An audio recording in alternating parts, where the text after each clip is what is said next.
what are we doing? Let's just start right from the start. Now, you might be wondering, why did I put this one in here? Well, because we're a diverse community. So one of the ones is that you may or may not know that all of you in the education department have access to Gemini and Notebook LM. And these are included as part of Google Workspace for Education. They are actually allowing you to upload your code folders or import your GitHub repositories. So for those of you in the digital technology space, you can actually upload those to Gemini now. Now, at the there's a few things to notice on some of these slides. One of them is Google Workspace for Education All Editions. So that's everyone in the department. Some of your schools have elected to have Google Workspace for Education Plus. That's just through a ticketing system where you submit to EDIT. That needs your principal's approval, though, in order to get that one across. It's no cost to your school, but it is important that we follow the process to get it enabled. The other one you'll notice is it sort of tells you when the launch is. So this one is actually a bit old. It's already happened, but I thought I'd still chuck it in there for you guys. The other one that I actually thought was really exciting, I don't know how much you guys use Google Meet, but in that little graphic, you can now see that the sharing the sharing dialog box has actually changed now for Google Meet, and you can actually share an external camera, which means that I could have my camera here and I could actually change and show you another camera at the same time. Think about, you might be doing a live stream of an assembly or something like that in your school. And then that's how you could actually do that, is using an external camera in Meet, as well as another one as well. So that's a pretty cool addition. I thought I'd just pop in there for some of you. This one, I think this one's really cool. Can I have thumbs up for who has used Google Vids yet? Oh, well, thumbs down. Google Vids, if you don't know, is actually a brand new free video generation tool within Google Workspace. It's one of their first new apps in a while. What they've actually made now is that you can actually import your slides straight into Google Vids now. And it's like through the import function, or something I found really cool is you can actually copy and paste your slides straight into Google Vids and then just start making a video about that stuff. Think about how cool that would be for, you might be doing a screen recording for your class or getting your students to articulate their learning. I think that's a really cool feature that's coming out. That one there is one only available to Education Plus, though. So yeah, if your school would have to have that license. And you essentially you'll see if you do or you don't, because you won't have access to the feature. A new change that's come to Google Forms is that you can actually now add or edit granular controls to any existing Google form. And so this means that you can actually manage who's able to respond and that sort of stuff. So yes, this could be some things that you might want to alter in your school, in terms of like only allowing a subset of users, like for instance, your year 7 students to be able to fill out a form. So that one's coming in. All right, we're going to get into the meaty stuff. So just hang on, Debbie. Sorry, we've got a question here. Debbie, are you at Harndorf by any chance? Yes, I've seen your request and I've just mentioned to the tech about how you go about doing that. Yeah, so hopefully that one gets fixed for you soon, Debbie. So let's get into the stuff that I think is on everyone's lips. Maybe it's not, because you don't like AI and you're like, please don't talk more about it.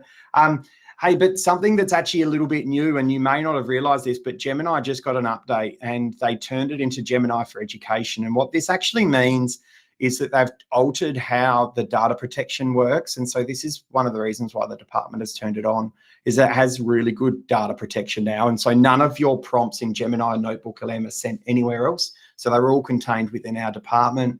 And there's actually, sort of an admin managed experience to that, in terms of that if we needed to, we could retrieve prompts. The other one is also that because you're in education, you actually get access to the pro model of Gemini as well, for free. So yeah, this is a really cool one.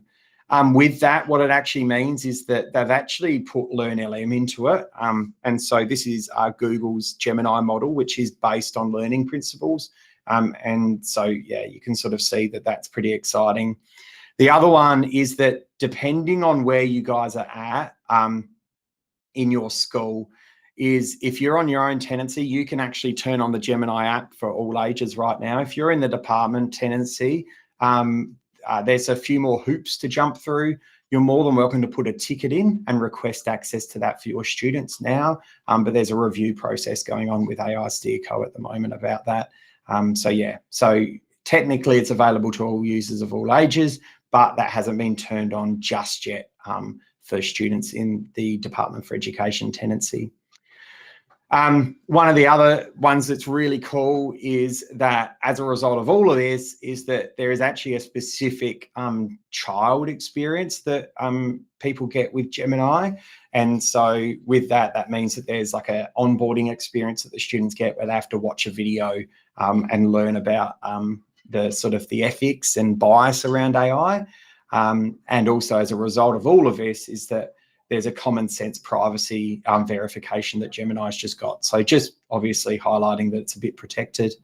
If you have an Android or a Apple phone, you can actually use Gemini Live and you can have a conversation now with anything that you're looking at. That is available in the education. So sign in with your education account on your phone and you'll actually get access to all this stuff. Another really cool thing that's coming as well is that learners are actually going to get visual aids in Gemini responses, as you can see on this diagram. And so they won't just be presented with a response. I wanted to give you something as well, hot off the press today, is that Gemini just got updated, and hopefully you can see that on my screen. It looks like this now. If you click on tools, you can actually click on guided learning. And what this means is that now, if you turn this on for your students, you can actually get them to not be given the answer, but to try and understand something. So let's say, for those of you who don't know me, my name's Luke Starzak. I should have said that at the start. I'm a digital education coach, but I used to be a senior chemistry teacher. So I used to teach science as well. So we might say we want to learn about particle theory. And so what it's going to do is you'll see here that it's not actually going to give me the answer about particle theory. And so it's going to ask me, well, what do you already know about the three main states of matter, solids, liquids, and gases? And I might say here that, you know, solids have slow moving particles.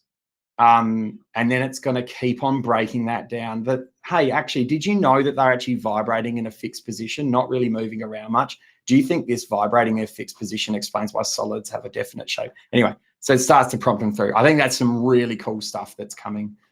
That's just been turned on right now. So go have a play with that. Yeah, I think that's pretty cool. The other one is also within the education license. This is coming soon. If you're not aware, but within Gemini, you can create gems. Think of gems as like AI experts on a particular topic. You're actually going to be able to share them soon. So in my Gemini, you'll see that I have gems here, and I made one for read along. I did a webinar on about it a month or two ago. And in my gem, what this would now mean is that, if I go edit, is that what I could actually do is I could actually share this gem with all of you right now, and you would have access to that. So think about like what you might use gems for. I've made one for YouTube questions in classroom as well, where it, I'll show you that prompt, where it sort of starts to prompt you about, give me a YouTube link and let's generate some questions about that YouTube video. So think about what you could use gems for, but yeah, you're going to be able to share those around very soon. Another one is that you can actually now create interactive quizzes within Gemini as well. So think about this for like making it for your students. The cool thing is that when you're sharing this, you can actually share it as a HTML format, which means that you can embed it in a Google site and then get your students to play around with those quizzes. So yeah, I think that's pretty cool for the students interacting just with some different quizzes. So that's in Chrome Canvas. The other one, as I said before, is that we're also expanding Notebook LM to students of all ages. This hasn't been turned on here either. But I love this because I can just see how useful this is going to be in the senior secondary classroom. I just think that this one in particular is going to be so amazing for our students. Because you can sort of put all your documents in there for your learning activities from Google Classroom, and then what you're able to do is sort of let them play within this defined bounds. If you don't know much about Notebook LM, I've also done a podcast on a webinar on that as well. How Notebook LM differs to Gemini. Notebook LM is confined by the resources you give it. So it's really good for class because you can give it all your classroom resources and it's not allowed to have creativity and look in the wider Gemini model that's generating that stuff. Also, you can upload sources in over 50 languages, even mixed ones, to Notebook LM. So think about how cool this could be for some of our, I know some of you are from classrooms where you have lots and lots of students where English is not their first language. And so being able to upload materials in all different languages is so, so helpful. And then you can actually generate podcasts about that in their language as well. This one here, I actually got this one ready to go for you guys just now. So this launched last week. In Notebook LM, you can now create video overviews. So here's one I made earlier about my environmental chem topic. And let's just have a look at what this looks like for our students. So imagine if this is what we could give to our students, where we upload my notes, give them the subject outline, and give them a practice test. And then now, if you're a year 12 chemistry student, you know questions on you can now engage with this video, and this video was completely generated by AI. The only thing I had to do was I just had to give it a bit of bounds to operate within, in terms of like, hey, I want you to be a resource for the students. Alex, great question. I reckon if you wait about 5 slides, you're about to see that. So video overviews. Like, I just think this is so cool. I'm going to show you some cool. So this is all from handwritten notes as well. And it's just made this whole video based on this. You can even see that it's pulled out my formulae, which were once again handwritten. And I'll prove that it's handwritten. I'll go back here somewhere and you'll see an image that is my lovely drawing of the Earth and what, where is it? Oh, here we go. There we go. There's my picture. See, that's proof that it was an image that we were doing this stuff from. So yeah, that's coming along soon. Well, coming along now. Go and try it out. Let me know what you use it for. You've all got my email now. So just say, hey, Luke, look what I made a Notebook LM on, and share it with me. I'd love to hear what's going on in your school. I've had some really cool examples recently. Also, I don't know if you who uses Google Classroom. Thumbs up if you use Google Classroom, but you may have noticed that on the left hand of this is that you now have AI tools for educators sitting in there. I'm not going to promise that all of these are amazing. I think in our South Australian context, I think that, there's probably a bit that it could help. And that's probably where, if you're generating lesson plans, I'd probably use EdChat and Curriculum Chat to do that, because it's grounded in the South Australian context. But for some of this other stuff, I think that they've done a pretty good start in helping you guys out and interact with Gemini in a really low stakes way.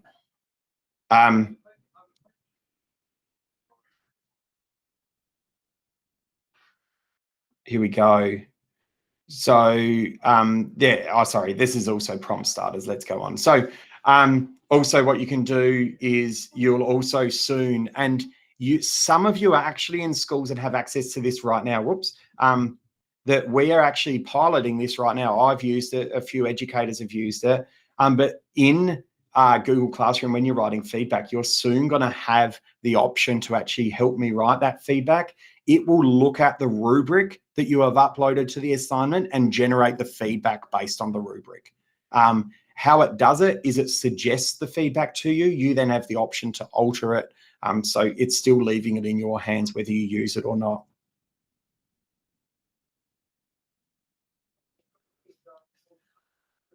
Oh, sorry. All right, here we go. This is Alex's question. So one of them, you will soon, once this is turned on for students, you will soon be able to direct students into Notebook LM and Gemini Gems. And so define the scope of how they operate. And so you will actually be able to do that through Google Classroom. You'll be able to assign them a Notebook LM, create that Notebook LM from the resources that you upload. And then that's sort of the bounds they can operate within that. So yeah, pretty cool. You can also obviously select an existing one. With Gems, you can do this as well. And so you can see here that there's like templates, but also you could choose class content to personalize that gem. I was thinking about this, you know, I think about weird things. Sometimes I was thinking about if I was back in the year 12 Chem classroom, how I'd do this. I was thinking about like, how cool would it be that rather than just getting my students to generate an essay or something, what if I gave them all the resources and then I used Google Vids to get them to record their screen? And then I recorded their interaction with one of these tools. And knowing that they had to operate within the bounds, could I get evidence of learning from how they were interacting with the AI model? Because as we know, the sort of that whole understanding of, you know, the natural evidence of learning in the SACE model is more sort of looking at the process of the generation of the knowledge rather than just what the end product looks like. So yeah, I was having a bit of a think about that. I think it's a cool space I'd love to see some of you step into. This one's coming really soon. We've actually got a pilot of this within our department as well, where you're actually soon going to be able to assign learning standards and skills. I can give you an update on that. There are so far the SACE skills and standards will actually be tagged within South Australia, and also the ACARA standards as well. So what you'll then be able to do is set an assignment, tag those learning goals, and then as you watch this video, you can sort of see that you can then create a rubric of those learning goals, but you can also filter by those learning goals as well when you're looking at stuff. Another one coming soon is you can actually view drive activity in Classroom, and this may have popped in for some of you now, but you can actually go and have a look at the status of documents that students haven't read, and then send them a private note or an email to say, hey, you haven't actually looked at this document yet. It's pretty important for the assignment coming up. This has been around for a bit, but just so you know, we've got grade all and bulk grade coming to Google Classroom as well. Also with student groups, if you haven't used that before, but now what you'll be able to do with groups is actually email and sort by group when grading. So you actually be able to, if you've sorted your class into groups for different assignments, you can actually then grade a whole group at once. So think about if it's doing a group activity, how useful that is to just say, yeah, in that group, everyone got this grade because, you know, shared responsibility. You can also use Google Vids to create and attach videos to assignments in Classroom. So that Google Vids that I was talking about before, Google Vids is now on the free license as well. So you don't need Education Plus to get that. But yeah, so you can also make templates and give that and make a copy for each kid as well. You can also put quick links in. You should see that now. And so I've got some classrooms with some schools that I'm working with, and I just put Notebook LM and Gemini in there. But think about the things you guys can put in there. It might be like the subject outline, or the, you know, there might be some links that you use in your school, like, you know, like Reading Doctor or Reading Eggs or something like that, that you might want to add there for students to get really quick access to. You can also, if you use Read Along, can view the phonics skills dashboard and access, there's like a expanded Hegarty decodables library as well. So yeah, that's some really cool stuff coming as well. This is really interesting. So you always were able to, or recently able to add your own content to Read Along. There's actually soon going to be the option to generate your own story based on the student's interest in Read Along, which means that you used to have to copy and paste it like I showed you in that gem, but what you're going to be able to do now is it just generates it straight within Google Classroom. It's obviously saving you guys a bit. The other one here is just to note that there are some changes coming, and what they are is that now you'll also be able to do with Read Along choose the mode that the students actually do. So they might want to just do silent reading, and that means all you're looking at is at comprehension rather than reading data, or listening, which means that they listen to the book being read aloud. So yeah, interesting for, you know, you might have a full classroom and want them to use read along, but it's a bit hard to get them to talk, is you can still engage with that in those other modes. I also just want to put on this because I know that we've got a very diverse student cohort across South Australia, that we have some new languages coming. So there used to be Spanish and Portuguese, or Brazilian Portuguese, and now they're adding in Arabic and Urdu, and coming soon you can see Thai and Bahasa Indonesia as well. I just said this one about Google Vids being available. If you use Google Meet, there is now a waiting room finally. You guys would have seen that you were waiting before I let you in today as well. In Google Chat, you may not use this, but just so you know, that you can actually make a virtual bulletin board in Google Chat. So if your school, typically in schools who are using Google, this is sort of like if you're using Teams and you had your one-way message board. That's how I would use this. I think it's really cool because you can sort of pin resources and that sort of stuff to it as well, and have, you know, different groups. It might be a student board, or it might be a teacher board. Also, like, one of my favorite features in Google Docs, which was building blocks, is actually coming to Google Slides now. And so you'll be able to set up your own building blocks, and basically you might have that, you know, you have a building block which is a design thinking cycle as an example, and you just want that sitting there. So because you use it so often in class, will you just be able to put that in here now as well? Does anybody use GoGuardian or AB Tutor in their schools with Chromebooks? No. This is a really exciting one. We've actually got a KB article coming up where we're about to turn this on for the department. This is really, really exciting. I would encourage you to go and have a look at it if you have Chromebooks in your school, and think about how the only requirement is the teacher has to have a Chromebook, but there are ways around that, like using a student Chromebook or flexing a Windows or a Mac device and turning it into a Chromebook. But what it actually enables you to do is actually to scope how the students are using that Chromebook. So you can see on the right here that they have these tabs, and they're the only tabs they're allowed to access. So you can actually define and help the students focus on the work that you're setting out for them. You can also lock the screens and everything, but like, I've used this a lot recently in demos to schools, and it is amazing. And the schools I've spoken to have been really excited about it coming. As I said, like, you have to have Education Plus, and you also have to have Chromebooks to use that one. Yeah, this is just another video of that.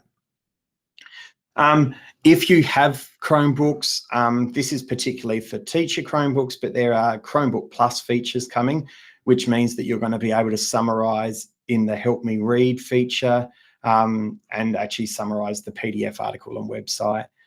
You can also simplify. So built into this will, some of the student Chromebooks are going to be Chromebook Plus as well, by the way. They will actually be able to simplify text built into the Chromebook as well. So you can see that being done there.